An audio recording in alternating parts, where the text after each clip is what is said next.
Bonjour à tous et bienvenue sur Flamme Jumelle by Laurence. J'espère que vous allez tous très bien.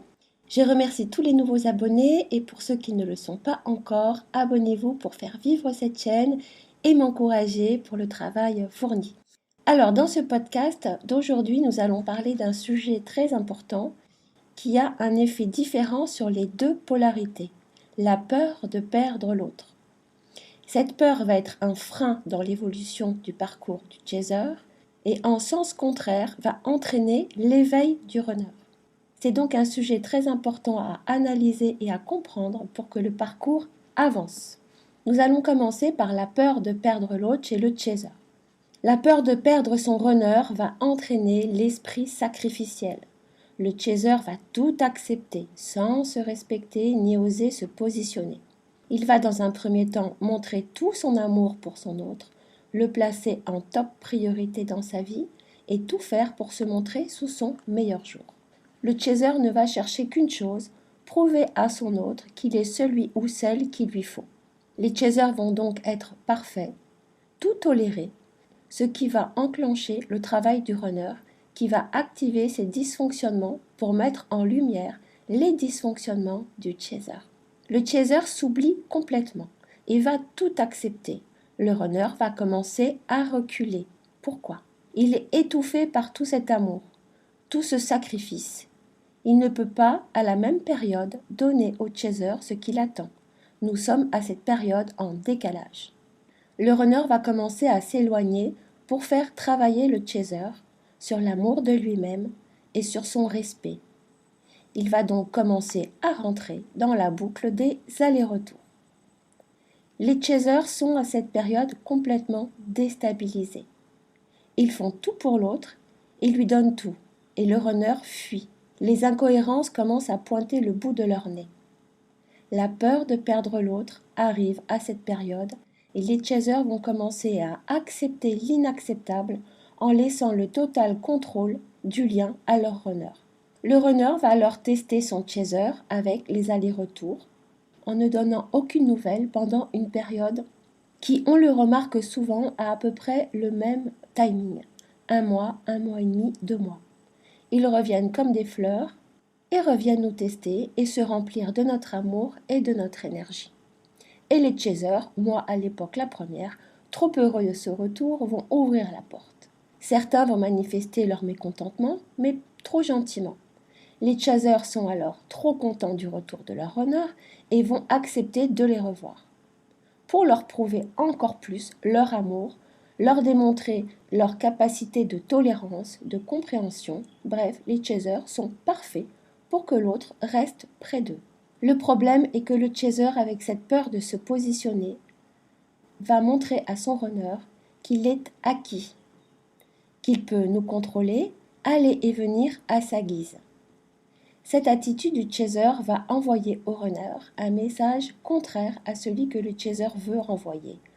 Au lieu de penser que son chaser est parfait, nous allons envoyer le message que nous ne sommes pas prêts et le runner repart.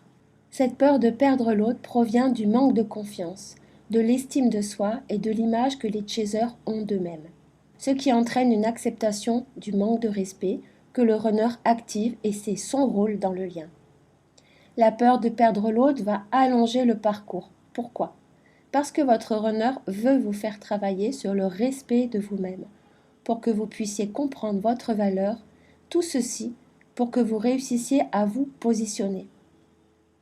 Ce qui paralyse les chasers dans le parcours est cette sensation que s'il manifeste son mécontentement ou s'il ferme la porte à son runner, au vu de son comportement, le runner ou la runneuse les oublie, passe à autre chose, rencontre une autre personne et qu'ils ne reviennent jamais. Fausse croyance qui freine le lien. Votre peur de vous affirmer par peur que votre runner ne revienne jamais est une fausse croyance limitante qui impacte le lien de façon extrêmement négative. La dépendance affective est une des principales raisons de cette peur. La dépendance affective vient de la blessure d'abandon, peur de perdre, peur d'être abandonné. Il va donc falloir, pendant les séparations où votre runner fuit, dans ses allers-retours, travailler sur l'origine de cette blessure. Introspection dans l'enfance. Il faut savoir que la blessure de l'abandon est activée entre 0 et 3 ans. Donc enquêter sur la petite enfance, prendre conscience de sa valeur et le chaser va devoir s'aimer. La dépendance affective est étouffante pour le runner. Il la sent, même si le chaser essaye de la dissimuler. Elle vient d'un manque d'amour de soi. Comme je ne m'aime pas, je me sens vide et le fait d'être avec mon runner me remplit de cet amour que je n'ai pas pour moi. Lorsqu'il s'éloigne, le vide est insupportable, ce qui active cette peur de le perdre pour toujours et va pousser les chasers à tout accepter de leur runner, pour ne surtout pas le perdre. À chaque fois que le runner revient, le chaser va faire encore plus d'efforts et le runner s'en retourne encore plus dans sa grotte. La peur de perdre son runner ou sa runneuse paralyse la réunion. La blessure originelle du runner, il faut le savoir, est le rejet. Si les chasers ne la réactivent pas, en rejetant et en fermant la porte à leur runner, la boucle sera un cycle sans fin. Gardez en tête, mes chasers, que si vous êtes en parcours de flamme jumelle, ce lien est indestructible. Donc votre runner ou votre runneuse reviendra toujours. Nous sommes reliés et rien ne peut nous séparer. La foi dans ce lien va nous aider.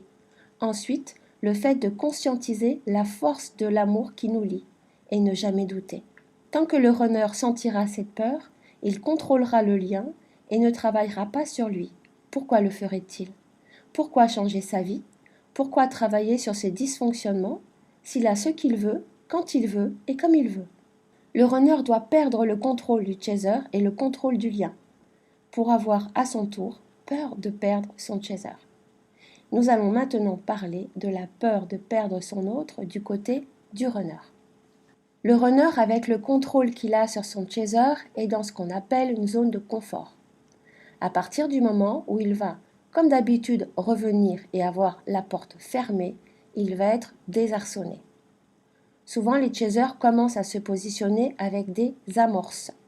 Ils prennent confiance en eux et font de la résistance. Ils refusent dans un premier temps de revoir leur runner et puis craquent.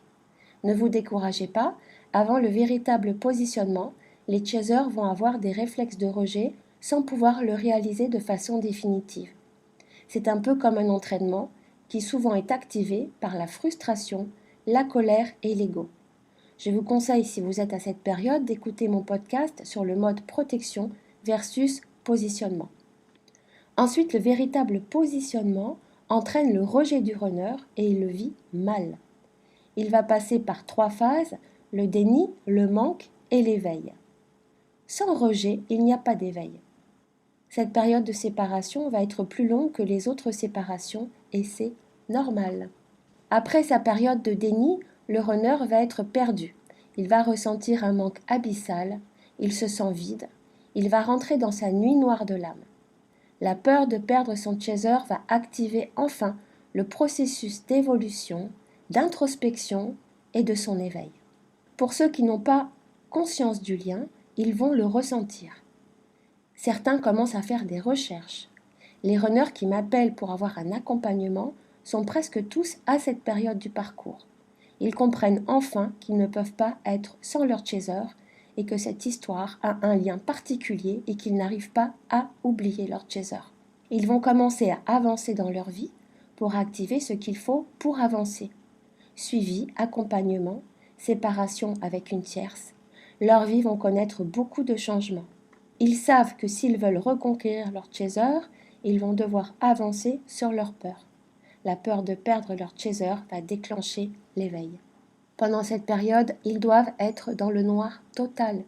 Plus de réseaux sociaux, pas de réponse à leurs messages, pas d'appel, ne vous manifestez pas, sauf cas exceptionnel. Côté chaser, la peur de perdre l'autre à cette période va revenir, avec des doutes, des incertitudes, mais il faut tenir bon et travailler la foi et l'amour. Ne vous battez surtout pas contre le lien, ni contre le manque, acceptez-les. Le temps travaille pour vous, il sera l'allié dans ce parcours, ne craquez pas. La peur de perdre son chaser chez le runner va le pousser à dépasser ses peurs de l'engagement, ses peurs d'aimer passionnément, ses peurs de ne pas être à la hauteur, ses peurs de la culpabilité, par exemple s'ils doivent se séparer d'une tierce, et la peur de souffrir. La peur de perdre son runner pour le chaser paralyse le lien. La peur de perdre son chaser pour le runner active l'évolution du lien. Donc les chasers, tant que vous aurez peur de perdre votre runner ou votre runneuse, en restant dans un schéma d'aller-retour, le lien sera bloqué. Cette étape et cette libération de cette peur arrivera toute seule, un jour, un matin. On ne sait pas pourquoi. Le chaser sera prêt. Ça ne sert à rien de forcer le positionnement et le rejet du runner. Ils se mettront en place tout seuls lorsque vous serez prêt. Pour les jumeaux obligés de se voir de par différentes situations, notamment par rapport au travail ou encore des personnes qui ont des enfants ensemble, certains jumeaux doivent avoir des interactions pour ces sujets. Ces cas sont particuliers car les jumeaux ne peuvent pas se couper de la connexion physique, ils seront amenés à se voir. Pour ces cas précis, le chaser doit se positionner en étant très distant, avec une attitude équilibrée, ni trop dans la froideur, ni dans le côté complice et bienveillant. Position neutre, calme et détachée. Ne laissez aucun espace au runner. Comportez-vous avec lui comme le reste des autres personnes. Il faut qu'il ressente un mur et votre positionnement. Aucune interaction sauf professionnelle ou parentale. Ne lui donnez aucune information sur votre vie. Ils doivent être dans le noir total de ce qu'il se passe dans votre vie. C'est dans le noir que les runners trouvent la lumière et la force d'avancer. Pendant cette période, les chasers vont devoir avancer dans leur vie et se centrer sur eux, sur leurs projets. Ne bloquez aucun projet pour votre runner. Ne pensez jamais à ne pas faire quelque chose dans votre vie en pensant attendre d'avancer sur certains aspects de votre vie en attendant son retour. Continuez votre vie. Ne vous inquiétez pas.